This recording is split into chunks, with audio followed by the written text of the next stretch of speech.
Assalamualaikum warahmatullahi wabarakatuh. Selamat malam, siang, sore. Sebelumnya kami berterima kasih atas waktu yang telah diluangkan untuk mau diwawancarai oleh kami. Kami merupakan mahasiswa dari UNJ angkatan 2019.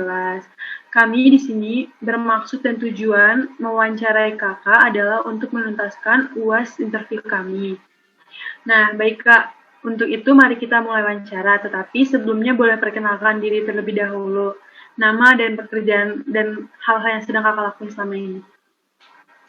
Oke, sebelumnya kenalin dulu, nama aku Fani Khairunisa, biasa dipanggil Fani. Saat ini bekerja di salah satu produk rumah tangga, yaitu Lock and Lock, sebagai staff public relation. Tuh. Terus dulu juga salah satu alumni UNJ juga tahun 2014. Izinkan kita untuk mengenal lebih dalam Kakak ya Kak. Saya perkenalkan diri terlebih dahulu, nama saya Adina Dela, dan ada ketiga teman saya yang lainnya. Silakan teman-teman.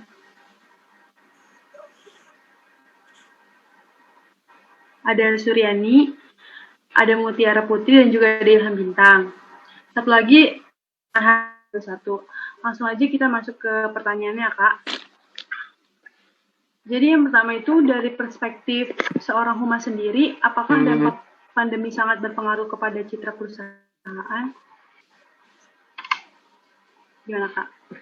Kalau pandemi citra perusahaan, ke citra sih, tapi lebih berpengaruh ke selling.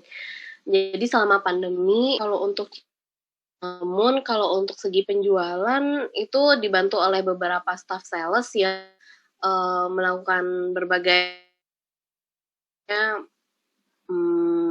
sellingnya meningkat sih untuk selama pandemi. Tapi kalau untuk citra perusahaan ya kita selalu berusaha untuk menjadi citra yang baik bagi customer kita. Gitu.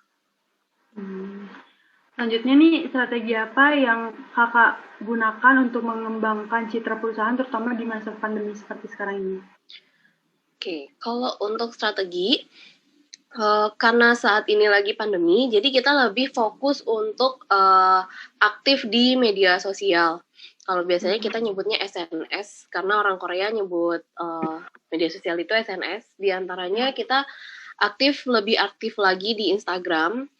Terus kita juga mengikuti di Facebook dan Twitter. Cuman lebih difokuskan untuk Instagram. Kadang kita membuat quiz untuk menarik makin banyaknya followers dan juga meningkatkan brand awareness tentunya. Juga aktif dalam sebulan itu ada 2 sampai 2 kali mau Instagram.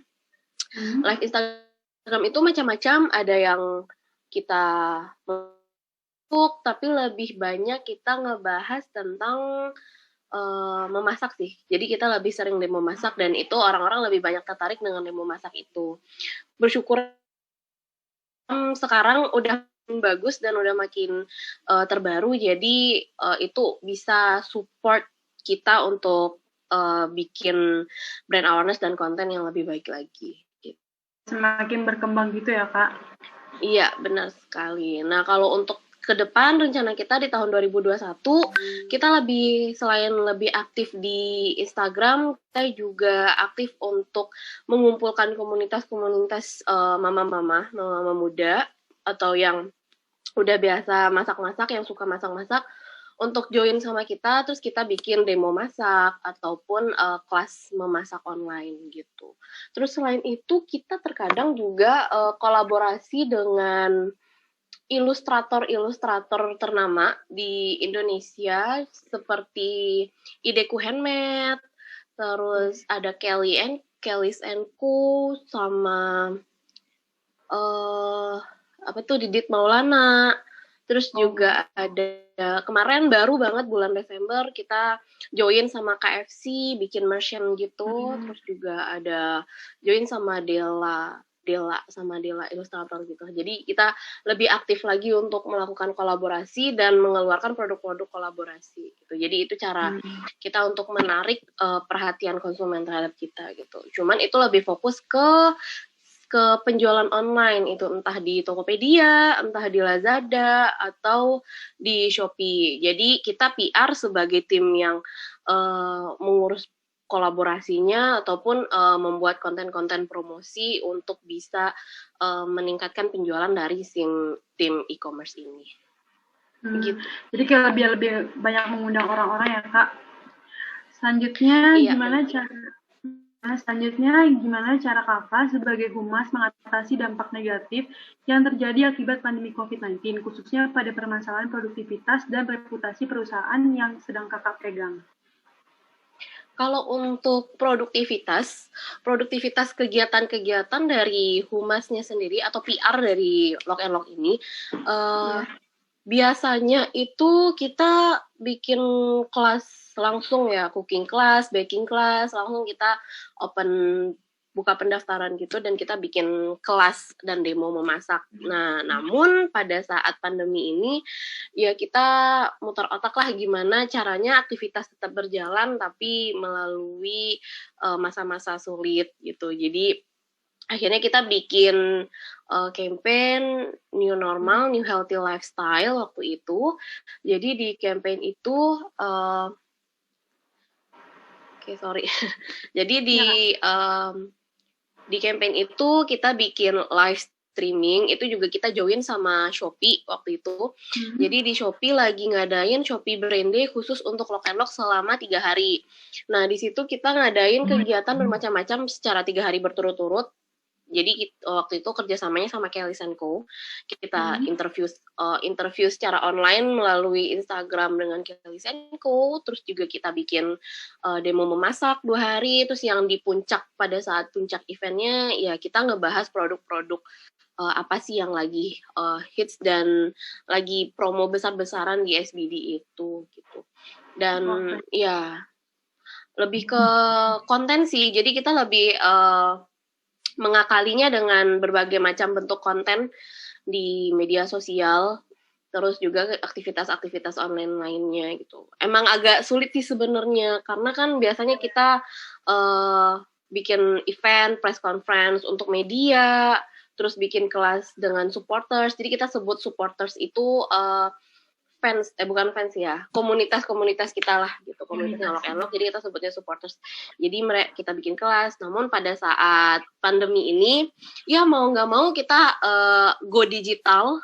Jadi kalau mau bikin press conference kita virtual melalui Zoom, mengundang wartawan, atau waktu itu juga sedang kita lagi live juga sama Sunyi Cafe. Sunyi Cafe itu di mana kafe kopi yang baristanya orang tuli. Nah, kita waktu itu lagi ngadain, kita ngadain karena Sumpah Pemuda ya, dan mereka masih muda-muda semua, jadi kita ngadain live untuk mereka bikin kopi di sana, sekaligus memperkenalkan produk baru kita juga di situ. Nah, kita juga mengundang wartawan pada saat live itu, jadi wartawannya nonton Instagram live kita gitu. Nah, nanti baru deh dari situ mereka bikin artikel, ataupun sebenarnya kita juga ngirim sih, kita ngirim press release, terus mereka yang mengolah artikelnya. Jadi untuk mendapatkan coverage di media, ya kita melalui kadang cuman hanya sekedar kirim press release atau kita bikin event virtual kayak gitu. Walaupun sedang pandemi seperti sekarang ini, tapi tetap masih menjalankan aktivitasnya Kak, jadi masih tetap produktif gitu ya?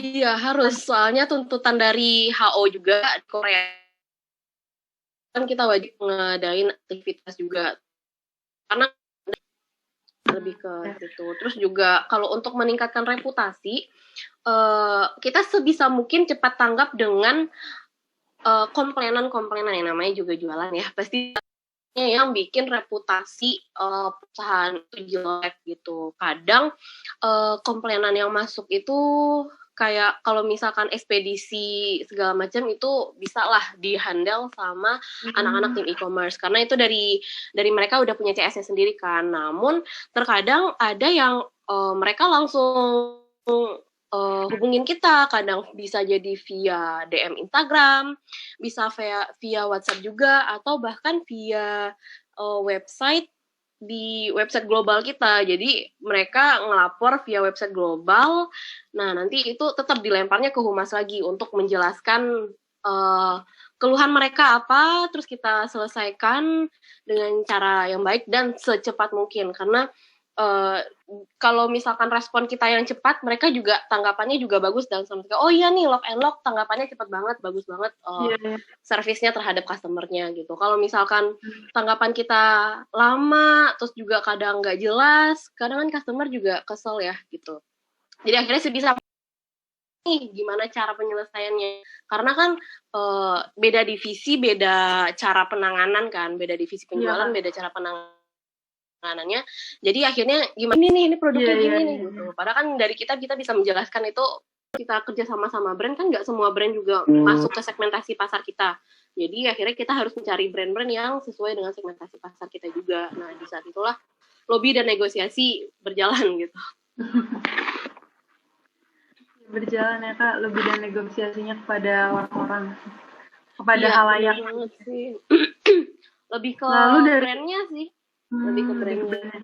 Kadang lalu dari tantangan mau ini mau itu gitu ya, jadi kayak netizen gitu ya Kak, banyak dari omongan-omongan dari orang lain gitu.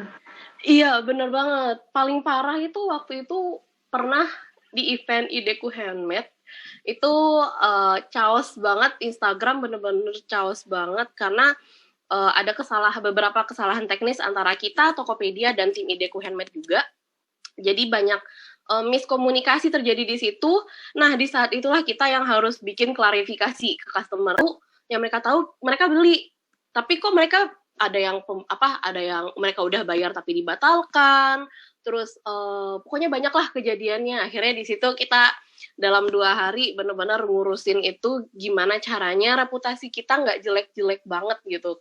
Padahal kan itu nggak kesalahannya pure di kita kan, karena kesalahannya ada di beberapa hal gitu, kayak di Tokopedia-nya lah, entah itu Ideku Handmade-nya gitu.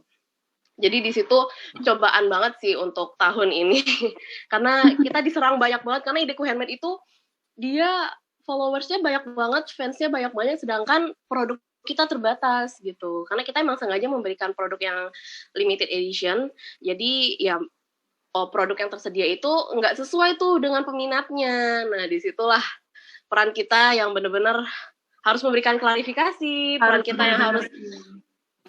yang harus benar-benar membaik-baikan mereka lah, biar nantinya jangan belanja di Lock and Lock lagi lah, gini kan itu nggak enak ya buat kita, rugi juga Lock and Lock-nya gitu. Niatnya kita mau menggait pasar yang baru dengan segmentasi customer yang baru, tapi malah terjadi hal seperti ini gitu. Baterainya habis nih. Iya. Selanjutnya masih bisa kita lanjut ya Kak? Oke. Masih bisa kita lanjut ya Kak? Oke, yuk. Ya.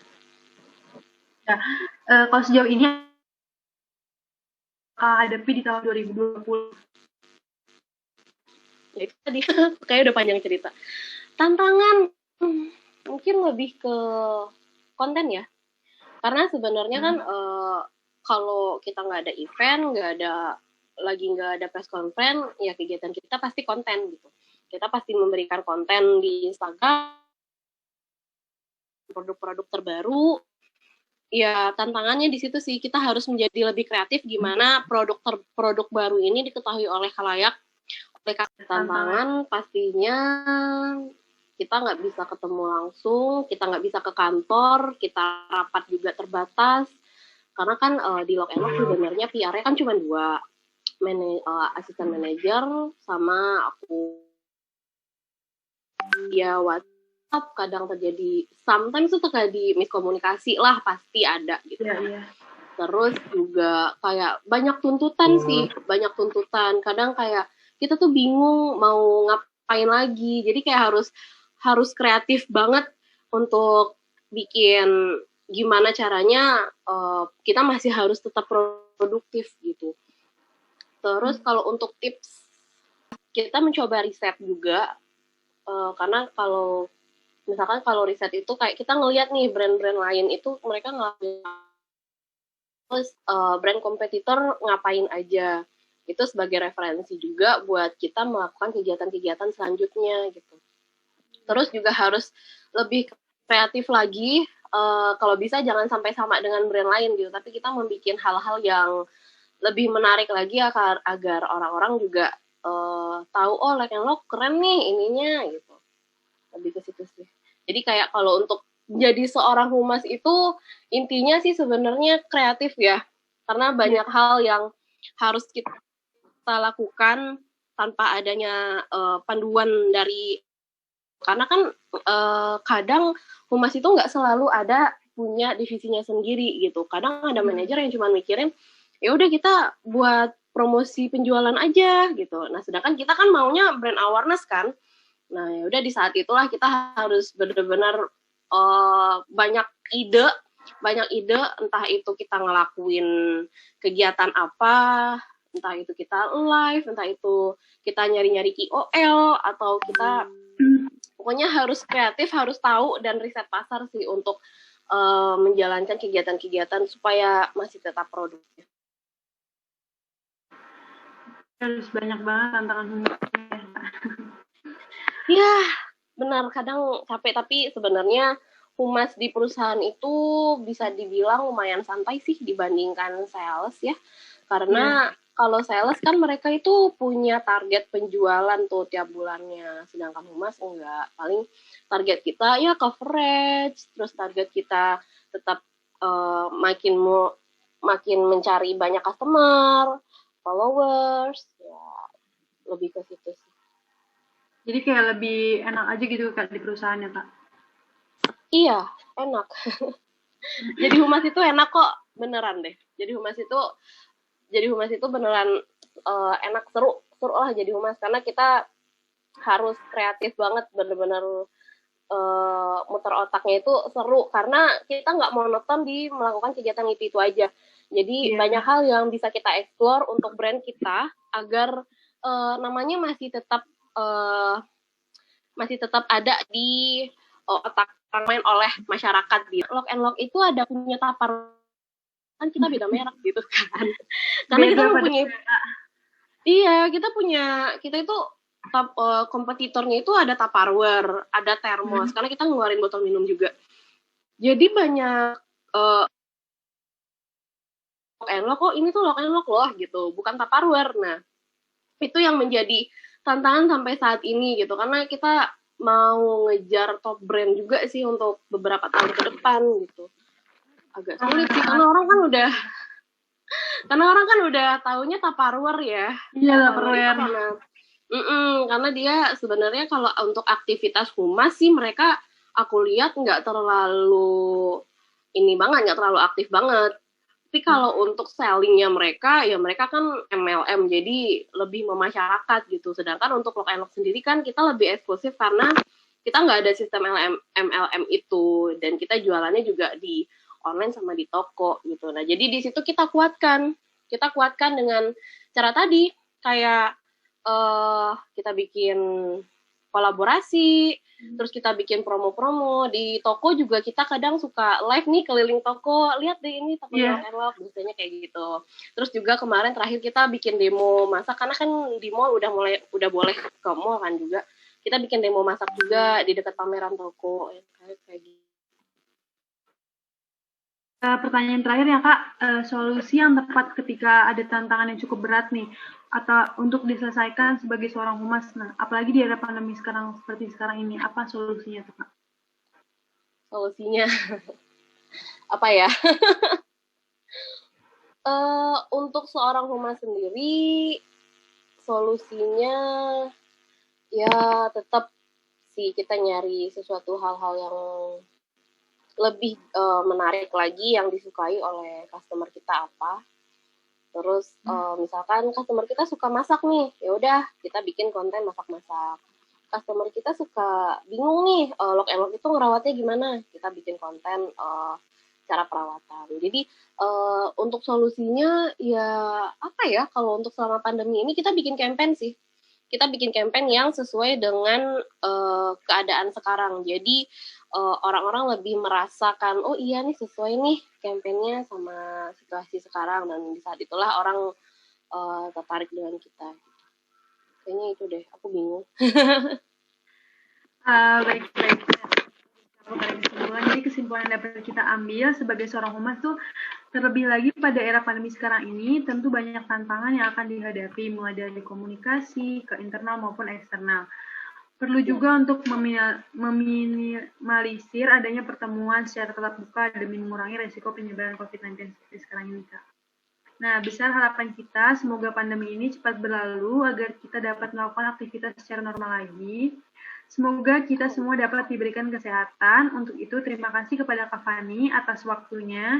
Mohon maaf atas kesalahan yang telah kami perbuat, baik disengaja maupun tidak ya Kak. Untuk itu, kurang dan lebihnya, mohon maaf. Wassalamualaikum warahmatullahi wabarakatuh. Kelompok kami izin pamit undur diri ya Kak. Terima kasih Kak. Waalaikumsalam. Makasih ya. Maaf ya kalau misalkan ada jawaban yang mungkin kurang memuaskan, tapi semoga ada dapat insight-nya dikit-dikit lah ya. Amin. Terima kasih banyak ya Kak.